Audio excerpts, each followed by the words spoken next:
আসসালামু আলাইকুম। তো তৃতীয় অধ্যায়ে সংখ্যা পদ্ধতি বিষয়ক কিছু জ্ঞানমূলক প্রশ্ন নিয়ে এখন আমরা আলোচনা করব। প্রথম প্রশ্নটা হচ্ছে সংখ্যা বা নাম্বার কি?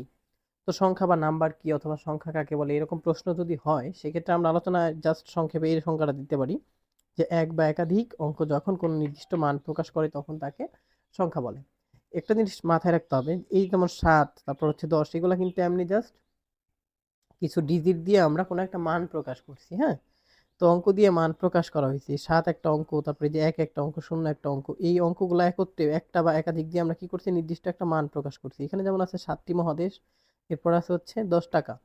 তো এই ১০ টাকা ১০ দিয়ে হচ্ছে টাকা বোঝানো হয়েছে, ৭ দিয়ে হচ্ছে কি মহাদেশ বোঝানো হয়েছে, মহাদেশ কয়টা আছে তাই বোঝানো হয়েছে, তাই না? তো নির্দিষ্ট মান যখন প্রকাশ করছে তখনই এগুলো হচ্ছে কি সংখ্যা, আর সংখ্যার আগে এগুলা কি ছিল অঙ্ক। ঠিক আছে, তাই এখানে বলা হয়েছে এক বা একাধিক অঙ্ক যখন কোনো নির্দিষ্ট মান প্রকাশ করে, এই যেমন একটা অঙ্ক আবার এখানে দুইটা অঙ্ক, তাই না?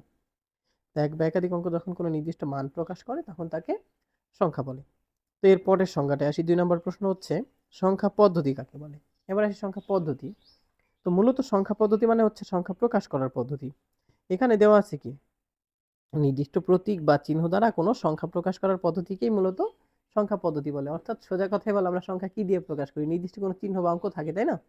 তো এরকম কোনো চিহ্ন দিয়ে আমরা যখন সংখ্যা প্রকাশ করে দিই, এই প্রকাশ করার যে উপায়টা এটাই মূলত সংখ্যা পদ্ধতি। ঠিক আছে, তো সংজ্ঞা এটা দিতে পারবো আমরা। এরপরে আসি অঙ্ক বা ডিজিট কি। তো অঙ্ক হচ্ছে মূলত সংখ্যা প্রকাশ করার জন্য যে চিহ্নগুলো ব্যবহার করি আমরা। এইখানে যেমন আমরা লিখছি হচ্ছে এই যে ২০১৭, এখানে বিভিন্ন চিহ্ন ইয়ে আছে না, মৌলিক চিহ্ন, অর্থাৎ ২ ০ এই ডিজিট না আলাদা আলাদা, এই প্রত্যেকটা আলাদা আলাদা ভাবে অঙ্ক। ঠিক আছে, তো অঙ্ক দিয়ে আমরা কি করি মূলত সংখ্যা প্রকাশ করি। তো অঙ্ককে বলা হয় যে সংখ্যার সবচেয়ে ক্ষুদ্রতম অংশ। আমরা সংজ্ঞা হিসেবে এটা দিতে পারি, সংখ্যাকে লিখে প্রকাশ করার প্রতীক বা চিহ্নকে ডিজিট বলে বা অঙ্ক বলে। ঠিক আছে, এরপরে আসি আমরা বিট কাকে বলে। তো বিট হলো মূলত বাইনারি ডিজিট আছে না ওইগুলা।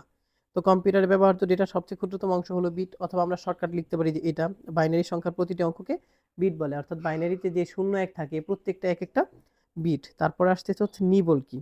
নিবল বলতে ৪ বিট একত্রে বোঝায়, অর্থাৎ বাইনারি ৪টা ডিজিট একত্রে আমরা নিবল বলে থাকি, বা এটাকে আমরা বলতে পারি বাইনারি ৪ বিট একসাথে কিন্তু এক নিবল হয়। ঠিক আছে, এরপরে কি আছে আমাদের, এরপরটা আছে হচ্ছে বাইট কি। তো বাইট হচ্ছে বাইনারি ৮ বিট, বাইনারি ৮ বিট একত্রে হচ্ছে মূলত বাইট নামে পরিচিত, বা এক বাইটও বলা যায়। বাইনারি ৮ বিটের সমষ্টি মানে হচ্ছে এক বাইট।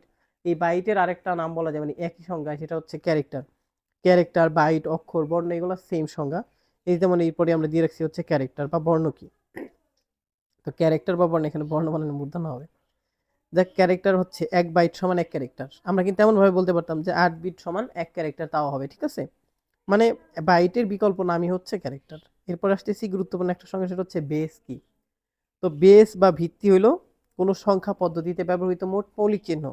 যেমন বাইনারি সংখ্যা হচ্ছে ২টা ডিজিট থাকে, যেমন ০ আর ১, এগুলো দিয়ে আমরা যে কোনো সংখ্যা প্রকাশ করি। এরপর হচ্ছে আমাদের যেমন অক্টাল সংখ্যা ০ থেকে ৭ পর্যন্ত যে মোট ৮টা ডিজিট আছে, এগুলো দিয়ে আমরা সংখ্যা প্রকাশ করে থাকি, অক্টাল সংখ্যা।